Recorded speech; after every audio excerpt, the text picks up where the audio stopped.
But one thing I find really interesting is that, when we're in pain like this, for me, because I'm not a mobile person at the moment, and I have never been a very mobile person. So I'm always thinking like, man, if I was mobile like Nsima, I probably wouldn't be in pain. But Nsima ends up getting in pain sometimes as well.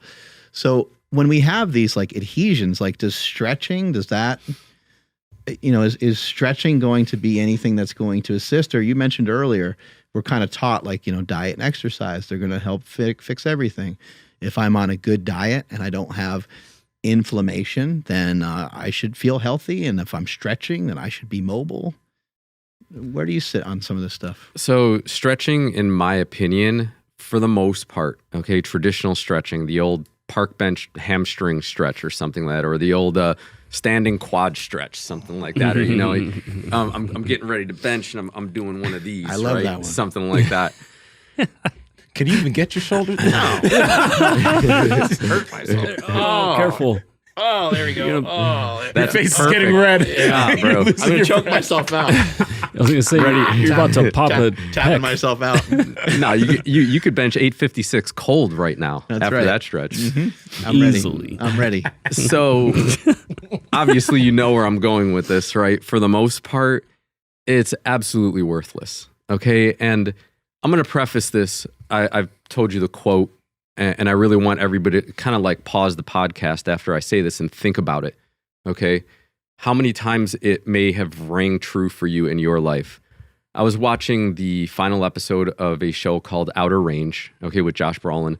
Really fantastic show, but what resonated with me the most on the last episode was there was a billboard that showed up and it said, America wants you to believe that everything worth knowing is what's already known. America is wrong. Okay? And if it wasn't for podcasts like this, or if it wasn't for podcasts like Joe Rogan, right, with Dr. Peter McCullough and guests and like that, okay? For some reason, information like this is being suppressed, okay? And we've known, Andrew Taylor's still the godfather of osteopathy. 1899, he knew that fascia was the key to everything. He understood that this mechanism we have in our body is the language of true health, of what's mechanistically true when it comes to movement and whatnot. How come it's 123 years later and still in 2009 there was a meeting of the minds, everybody got together, the first fascial conference in Boston, and everybody got together and said, we know probably about 5% of what fascia does in the human body. Holy shit.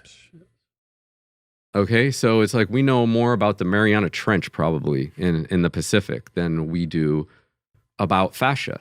Okay, so like you said, this becomes kind of like woo-woo, right? When we talk about it, we'll talk about something like scalar energy. Okay, scalar energy was known to exist by James Clerk Maxwell in the mid-1800s.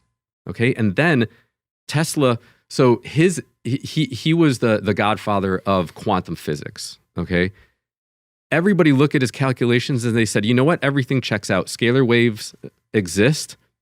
They're too mystical for us. And it's just kind of like, wait a minute, what? So I find something that can revolutionize and change the world, but it's too mystical. And what I'm here to tell everybody is that life is much more interesting than what you can see, touch, taste, smell, and hear. It's much more interesting than that.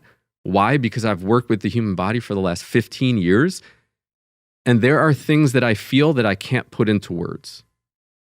Okay, like the words just don't exist. I'll be working on a young child, and the parents are all nervous because the kid's in a little bit of pain, and they're like, what do you, oh my goodness, no, like, it hurts, like, stop. And I'm like, no, he's okay, he's fine. Stands up, like Lachlan stands up a little bit later, and I feel a lot better, Mom. And they're like, oh, okay. Like, they're all at ease. But all I'm using is touch. It's just touch. I'm not getting, like this crazy contraption out and being like, stand back, wear a bulletproof vest. I need you to stand in the corner and I'm going to throw the switch. We're more so apt to trust machines now than we are a human being saying that I will touch you or put pressure on your system or your tissue and you'll feel better after. Okay?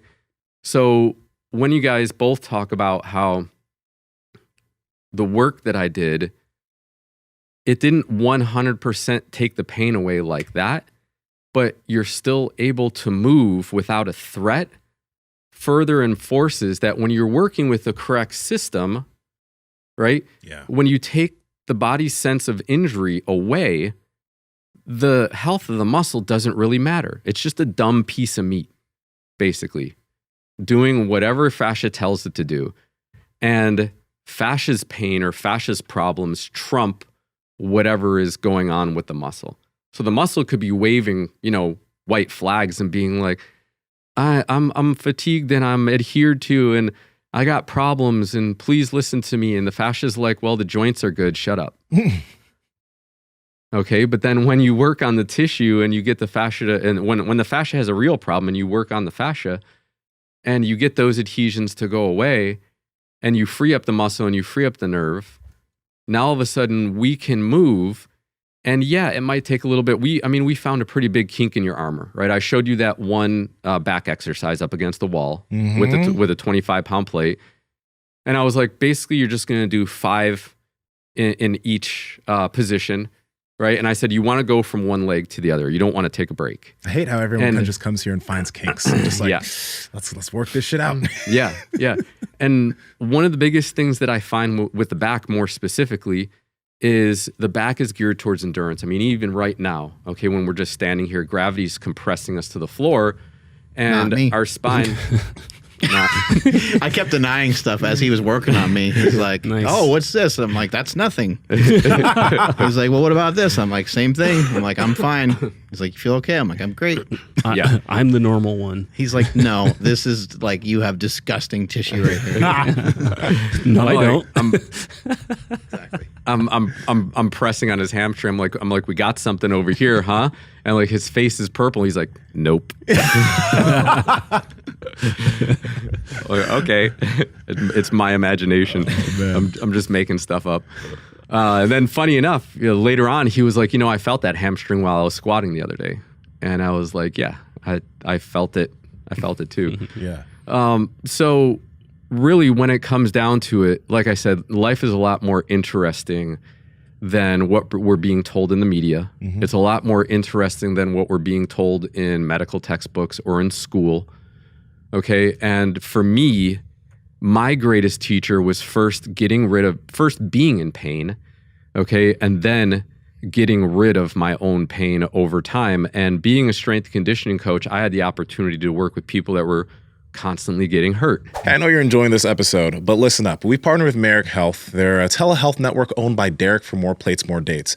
But literally, the amazing thing about Merrick Health and getting your labs done with them is that when you get your labs done, you work with a client care coordinator that goes over your labs and gives you specific supplementation or nutrition protocols or potentially hormonal protocols for your levels. The problem with a lot of these other telehealth networks is that when they do these things, they give everybody the same exact things, which actually can hurt you long-term more than help you. Andrew, how can they get it? Yes, that's over at marikhealth.com. That's MAREK health.com. And if you already know what labs you want to get, at checkout, enter promo code PowerProject10 to save 10% off all of those labs. If you don't know where to start, head over to marikhealth.com/powerproject. And you guys will get directed straight to the Power Project panel that has 26 different labs that will cover everything you need. And at checkout, enter promo code PowerProject to save $101 off of that panel. Again, marikhealth.com, links to them down in the description as well as the podcast show notes. And when they were getting hurt, I started to be inquisitive and be like, "You want me to work on that for you?" A guy comes in with a stinger from football. I want you to check that out. Why? You can do something? I don't know. It's just sit right here. And I do the same thing to him that I did to Andrew, where I'd feel around in the trap. What doesn't feel right? Okay. Nice and soft over here on this side, kind of lumpy and bumpy over here on this side. Okay. We'll put a little pressure in there. All of a sudden the tissue softens up, stands up, moves around. My stinger is gone. Okay. So this is not like a panacea. This isn't something that you need to be doing for 15 years, like I have been doing, in order to get good results. What you need to understand is that muscles tell a story, and all you need to do is be inquisitive and experimental in rolling around and putting pressure on the body to, and people are almost afraid of that. I've had people come into my practice and I'll tell them, I say, okay, after I worked on you, here's your homework. And I want you to roll on this area for 3 minutes, and I want you to roll on this area for 4 to 6, and this one for 8. And they look at me and they say, but my doctor told me only to use a foam roller for 30 seconds. Now, I told you guys earlier that it takes 2 minutes for hyaluronic acid to be produced so we can start melting that adhesion. Mm-hmm. What's 30 seconds going to do for you? Absolutely nothing, okay? I realize that for the doctor, it probably comes down to liability, okay? But 2 things. Like I said, the information's kind of being suppressed. And number 2, it's like people are literally afraid to put pressure on their body because they think they're going to hurt themselves, okay? And when I launched my back pain Bible in 2016, I had a slew of emails coming in saying I rolled on this area and I feel more pain. And I would say, okay, do you feel pain or are you sore? And they would say, oh no, you're right, I'm more sore. Is the pain better? And this is all in an email exchange, right? Is the pain better now? Well, yes, the pain is better, but I'm sore. Did I hurt myself? And I'm just like, this is the darndest thing.